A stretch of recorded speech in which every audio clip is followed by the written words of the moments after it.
Ici, sur notre rivière, le Toué, ont eu lieu des travaux à partir de 2012, des travaux d'effacement d'ouvrages qui ont été menés par la communauté d'agglo saumuroise et en lien aussi avec l'agence de l'eau Loire-Bretagne. Donc ces travaux ont eu de graves conséquences, je vais dire, sur l'aspect piscicole de la rivière, sur son biotope, et donc je suis ici pour en témoigner. Nous sommes en 2024, les travaux ont débuté en 2012, donc cela fait maintenant 12 ans que la rivière, on va dire, subit les conséquences de ces travaux. Et nous, ça nous a fait aussi 12 ans d'observation. Le point négatif, justement, c'est la création d'énormément d'ASEC au moment de l'étiage. Et donc un abaissement drastique de la ligne d'eau. Et que tout cela confondu mène à la mortalité des poissons. Mais pas qu'à cela. C'est-à-dire que cet abaissement drastique de la ligne d'eau, nous, pour ce qui nous regarde, la rivière Le Toué, a donc favorisé des zones d'atterrissement sur les berges. Et ces zones d'atterrissement ont favorisé le développement des végétaux invasifs tels la jussie et, on va dire, l'élodée. Mais la jussie exclusivement sur les zones d'atterrissement. Et c'est ensuite le fort abaissement du niveau d'eau qui permet un surdéveloppement de l'élodée dense, et que cette élodée dense, arrivé à son apogée, on va dire que lorsqu'on arrive au mois d'août, c'est elle qui pompe en fait une grande partie de l'oxygène de la rivière. Et comme le volume d'eau est fortement abaissé sur les zones impactées, il n'y a pas d'oxygène pour tout le monde. Donc les plantes se servent et les poissons crèvent derrière. Et c'est ce qui se passe tous les ans. La seule mortalité qu'on déplore, c'est sur les zones impactées par les travaux. Donc ça, c'est pour l'aspect piscicole, mais ensuite, si on veut rentrer plus dans les détails, vous avez aussi l'aspect morphologique de la rivière. Ce qu'on observe aussi, c'est que nous, auparavant, cette rivière-là, justement, elle était renommée pour son irrégularité de fond. Sauf que là, étant donné que le débit est uniquement l'hiver de la rivière est accéléré par l'effacement des ouvrages, ce débit, en fait, accentue l'érosion des berges.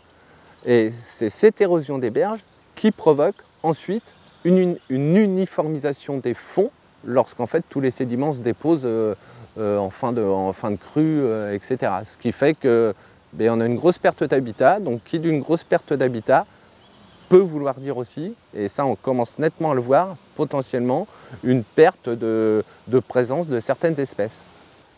Où auparavant, je veux dire, on pouvait dénombrer un banc de 20 carpes, parce que l'habitat le permettait, et maintenant, ce banc, on va peut-être compter 3 ou 4 carpes. Parce que la fosse où elle justement se trouvait, c'est meublé de sédiments dus à l'érosion.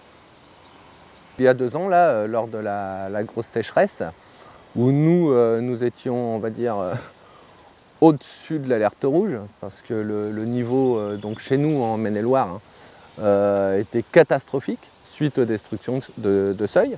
Donc pendant que notre niveau était catastrophique et que les poissons crevaient, en Deux-Sèvres, les ouvrages n'ont pas pu être détruits.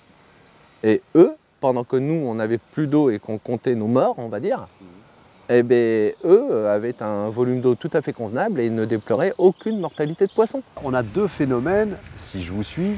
Le premier, c'est qu'on a donc un abaissement drastique de la ligne d'eau, donc on a moins de volume d'eau évidemment, mais on a aussi finalement moins de diversité d'habitat, puisqu'auparavant, en amont des seuils, on avait des volumes d'eau importants avec des eaux qui s'écoulent lentement, puis en aval, on avait des eaux beaucoup moins profondes, avec des écoulements plus rapides. Et là, aujourd'hui, on est sur un lit uniforme, en gros, avec des profondeurs peu importantes, et en plus avec le comblement de ces fosses traditionnelles par les sédiments qui sont renvoyés à la rivière à cause des vitesses d'eau accélérées lors des crues. Voilà, et ce qu'il faut rajouter à tout ça, c'est aussi l'exondation de bon nombre d'embâcles, de rives, Et que ces embâcles-là, eh bien, en fait, en période d'étiage, servaient de zone refuge pour les poissons, de zone d'ombrage aussi. Que le nénuphar, qui est quand même un végétal aquatique emblématique des rivières de deuxième catégorie, comme les le Toué, eh bien, sur ces zones impactées, eh bien, en fait, le nénuphar a pratiquement disparu. Parce que le nénuphar, pour sa grande majorité, pousse sur les hauts fonds. Mais lorsque vous voyez que nous, l'abaissement se situe, on va dire, entre 1,50 m et 1,80 m, ça dépend des zones, et bien, bon nombre de ces plaquets de nénuphars en fait, se retrouvent hors d'eau. C'est maintenant, voilà, à la place d'être un paquet de nénuphars, maintenant, bien, on va dire que c'est une plage de ronciers. Et que malheureusement, bien, les poissons, l'été, se retrouvent confrontés à donc, un manque d'eau, plus de zone refuge, avec en surcroît devoir faire face à une prolifération des végétaux aquatiques qui leur pompent tout leur oxygène. Donc moi, voilà, j'aimerais bien qu'on m'explique où est l'aspect positif de tout ça pour les poissons.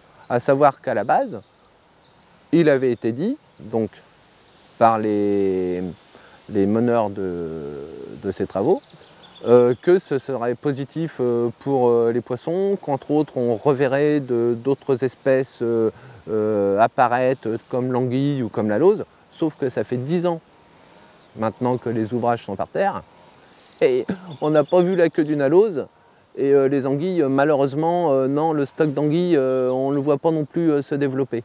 Donc tout ce qu'on voit crever, tout ce qu'on voit en fait, ce sont des poissons qui crèvent et aucun poisson qui revienne. Et plus d'eau.